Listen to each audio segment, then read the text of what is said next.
قال سلیمان علیہ السلام نے فرمایا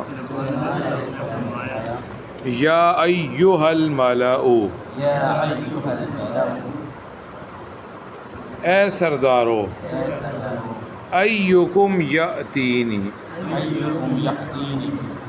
تم میں سے کون میرے پاس لائے گا بعرشھا اس کا تخت یعنی بلقیس کا تخت قبل ان یأتونی مسلمین ان کے مسلمان ہو کر میرے پاس پہنچنے سے پہلے قال عفریت من الجن ایک سرکش جن کہنے لگا انا آتیک بہ میں اسے آپ کے پاس لا دیتا ہوں قبل ان تقوم من مقامک اس سے پہلے کہ آپ اس مجلس سے اٹھیں وَإِنِّي عَلَيْهِ لَقَوِيٌّ أَمِينٌ اور یقین مانیے میں اس کو لانے پر ضرور قادر بھی ہوں اور ہوں بھی امانت دار قال الذی عنده علم من الکتاب جس شخص کے پاس کتاب کا علم تھا وہ بول اٹھا انا آتیک بہ میں اس کو آپ کے پاس پہنچا سکتا ہوں قبل ان یرتد الیک طرفک آپ کی پلک جھپکنے سے پہلے فلما رآہ پھر جب سلیمان علیہ السلام نے دیکھا مستقرا عندہ تو اس تخت کو اپنے پاس موجود پایا قال ھذا من فضل ربی تو فرمانے لگے یہ میرے رب کا مجھ پر فضل ہے لیبلونی تاکہ وہ مجھے آزمائے اشکر ام اکفر کہ میں شکر گزاری کرتا ہوں یا ناشکری کرتا ہوں ومن شکر اور جو شخص بھی شکر گزاری کرے گا فإنما یشکر لنفسہ تو وہ صرف اپنی ذات کے لیے ہی شکر گزاری کرے گا ومن کفر اور جو شخص ناشکری کرے گا فإن ربی غنی کریم تو بے شک میرا رب سب سے بے پرواہ ہے اور انتہائی بزرگ ہے اللہ سبحانہ و تعالیٰ ان آیات مبارکہ میں فرما رہے ہیں کہ سلیمان علیہ السلام کہنے لگے مالا جو ہے یہ سرداروں کو کہتے ہیں، سلطنت کے بادشاہت کے وزیروں کو کہتے ہیں، یأتینی ایکم تم میں سے کون یأتینی میرے پاس لائے گا، عرش تخت کو کہتے ہیں، قابل پہلے ان یأتونی وہ آئیں میرے پاس مسلمین فرمانبردار بن کر، عفریت سرکش بڑے جن بڑے دیو ہیکل چیز کو کہتے ہیں، جن میں سے میں لاؤں گا تقوم من مقامک آپ کی اپنی جگہ سے اٹھنے سے پہلے، لقوی بہت طاقتور ہوں، قوی کا مطلب ہوتا ہے طاقتور، لقوی کا مطلب ہوتا ہے بہت طاقتور، امین امانت دار،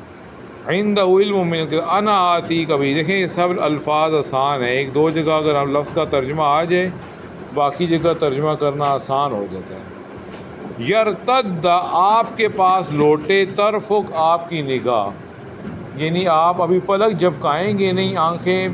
کھولی ہیں تو دوبارہ بند کر کے کھولیں گے تو فوراً آپ کے پاس ہوگا. مستقر کا مطلب ہوتا ہے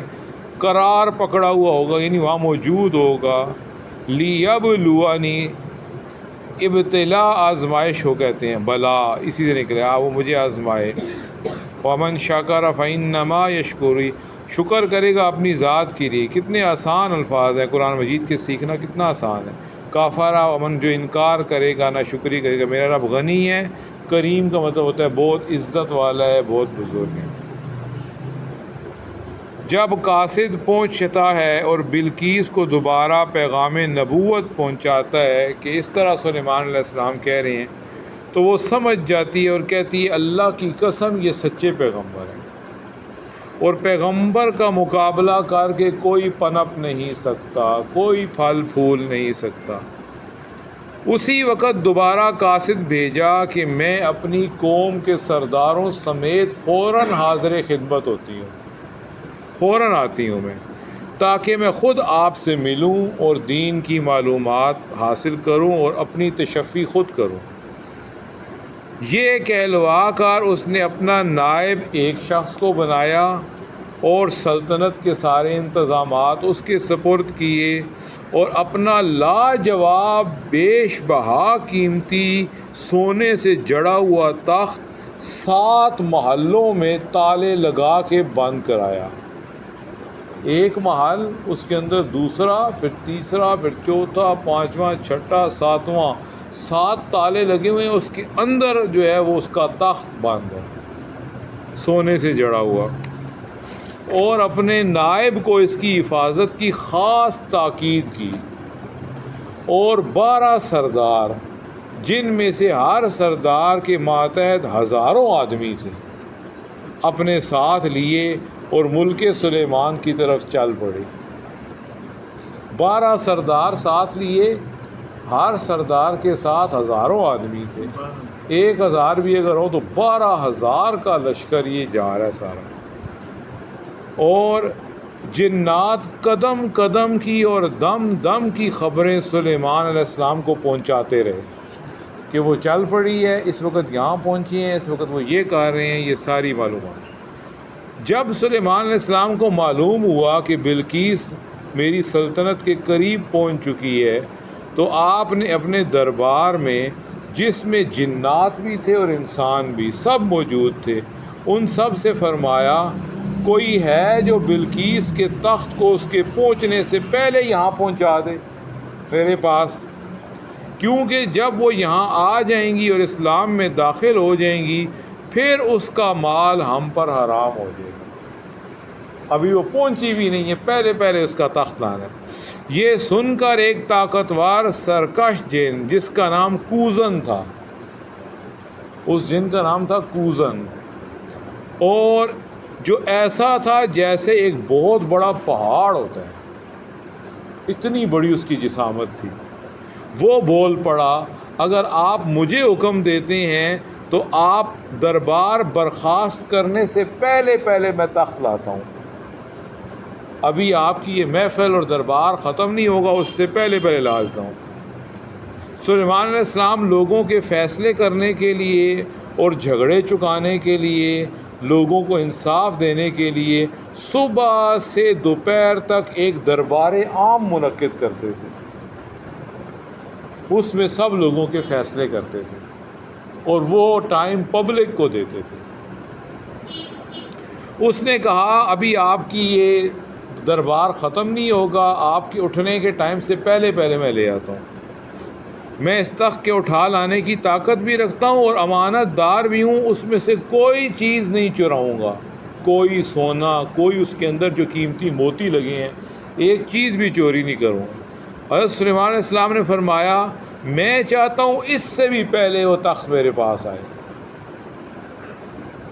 اس سے معلوم ہوتا ہے کہ اللہ کے نبی حضرت سلیمان بن داؤد علیہ السلام کی اس تخت کے منگوانے سے غرض یہ تھی کہ اپنے ایک زبردست معجزے کا اور پوری طاقت کا ثبوت بلقیس کو دکھائیں، اپنا معجزہ بھی کمال کا دکھائیں اور اپنی طاقت بھی دکھائیں۔ جس تخت کو اس نے 7 مکفل محلات میں بند کیا ہوا تھا، ہر محل پہ تالے لگے ہوئے تھے، وہ اس کے آنے سے پہلے دربار سلیمانی میں موجود ہو۔ حضرت سلیمان کے اس جلدی کے تقاضے کو سن کر جس کے پاس کتاب کا علم تھا وہ بولا۔ حضرت عبداللہ بن عباس رضی اللہ تعالیٰ عنہ کا قول ہے، یہ جس کے پاس کتاب کا علم تھا یہ آصف تھے،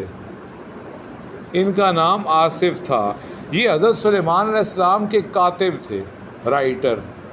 اور ان کے لیے یہ لکھت پڑھت کیا کرتے تھے۔ اور آصف کے نام کا نام برخیہ تھا، اور یہ اللہ کے بہت بڑے ولی تھے، اور یہ اللہ کے بہت بڑے ولی تھے اور اللہ کا اسم اعظم بھی جانتے تھے،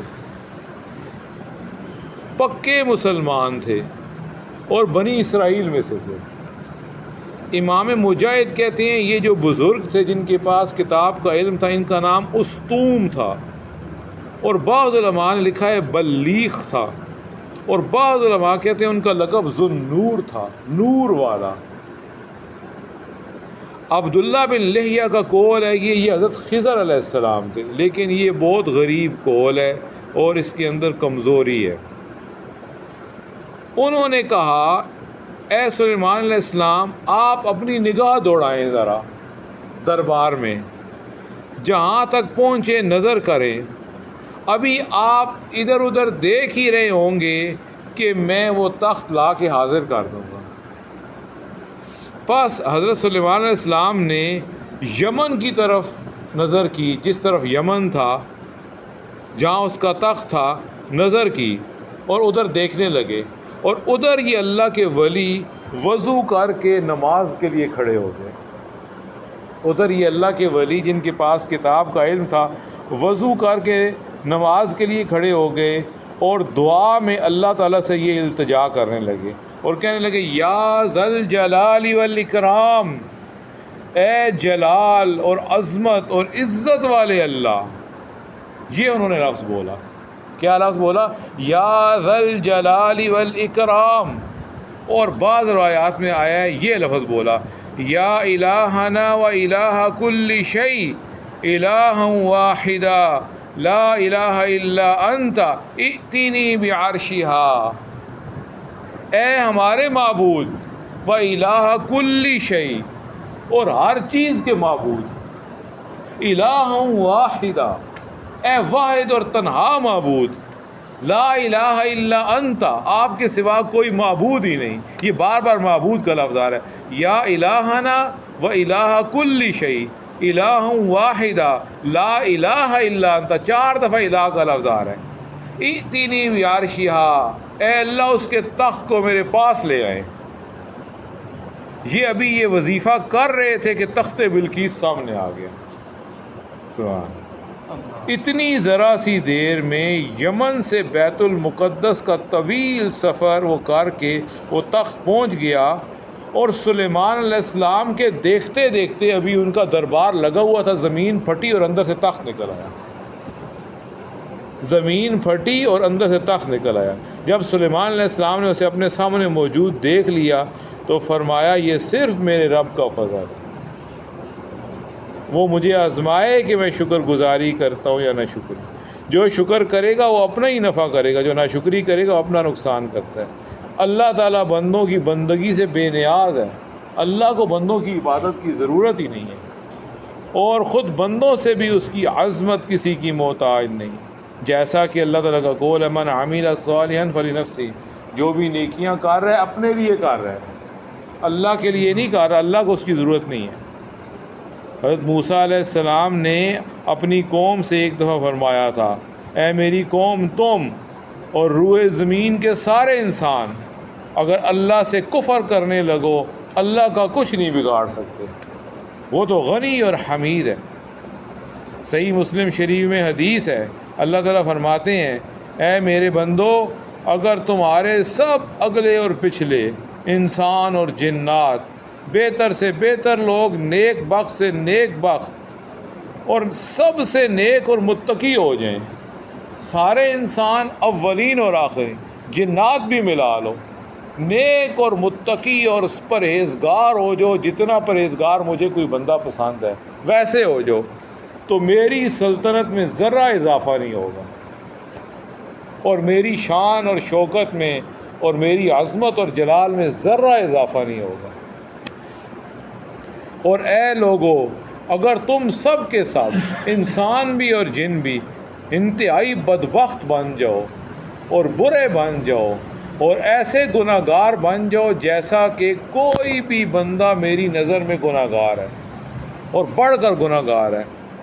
تو اس سے میری سلطنت، میری شان و شوکت اتنی بھی نہیں کم ہوگی جتنا ایک ذرہ ہے۔ یہ تم لوگ جو عمل کر رہے ہو یہ تمہارے عمل میں جمع کر رہا ہوں اور یہ تم ہی کو واپس ملیں گے۔ جو بھلائی پائے تو اللہ کا شکر کرے، اور جو برائی پائے اور برا یعنی کہ برا کوئی نتیجہ دیکھے تو اپنے نفس ہی کو ملامت کرے، یعنی بھلائی پر اللہ کا شکر اور برائی پر اپنے آپ کو ملامت۔ اللہ برائی پر، گناہ پر یا برے حالات آنے پر اللہ سے گلہ نہیں کرنا، اچھے حالات آئیں، نیکیاں ملیں، قیامت کے دن جنت ملے تو اللہ کا شکر کرنا ہے۔ نعوذ باللہ زندگی میں برے حالات آئیں، تکلیفیں آئیں، بیماریاں آئیں، یا نعوذ باللہ ثم نعوذ باللہ آخرت میں کسی کو جہنم ملے، اللہ سے شکایت نہ کرے، اپنے آپ کو برا کرے۔ اللہ پاک ہم سب کو اپنے فضل سے جنت الفردوس عطا فرمائے۔ سبحانک اللہم و بحمدک نشہد ان لا الہ